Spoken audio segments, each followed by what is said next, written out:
sehari berapa? Seratusan? Baru 100 loh. Biasanya lebih dari 100. Ya, insya Allah ya, untuk yang akan kita relokasi ya. Pokoknya kita juga akan latih ya, berjualan secara online. Bagaimana tadi saya coba keliling dan banyak juga para pedagang yang bisa berjualan secara online di TikTok, bahkan lakunya bisa ratusan piece per hari loh dengan berjualan secara online. Jadi pelatihan ini penting. Bagaimana jualan itu juga menarik, cara berbicara, bagaimana meyakinkan para customer ya. Kita akan kolaborasi dengan para pengurus pasar agar pelatihan untuk menggunakan platform digital berjualan melalui TikTok dan lainnya itu bisa dilakukan di Banda Aceh Academy. Bersihin atasnya semua, bikin kalender event. Ini kita kosongin aja buat event di sini.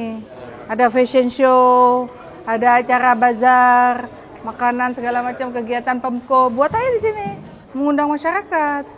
Mau lantai 1, lantai 2, lantai 3 pasti orang naik kan. Pokoknya insya Allah kita cari solusi apa yang terbaik buat para pedagang-pedagang kita. Langsung ya. Brokat rendanya juga keren, jahitannya juga rapi.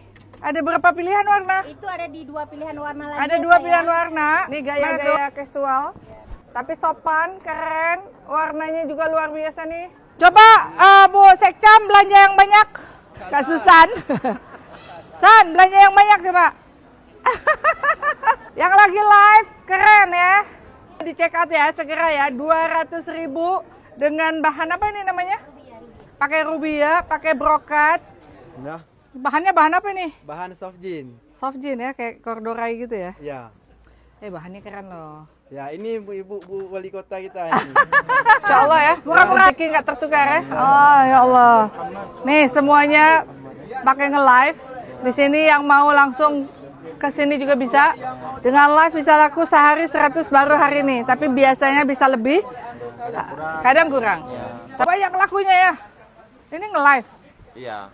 Laku-lakunya ini. Iya. Berapa per hari bisa laku? Tergantung Ya, paling banyak 50, 100. 50-100. Masya Allah, Alhamdulillah, barakallah. 117.000 aja. Wow, coba bayangin nih kalau masuk toko-toko mewah berapaan nih harus bayar nih. Dia buka TikTok lo mengkupra pura. First time datang Banda Aceh. Seronok lah. Mau datang lagi lah nanti ya. Harga murah lah ya. Murah-murah ya. Belanja lah, belanja yang banyak ya. Hah? Jutawan ya.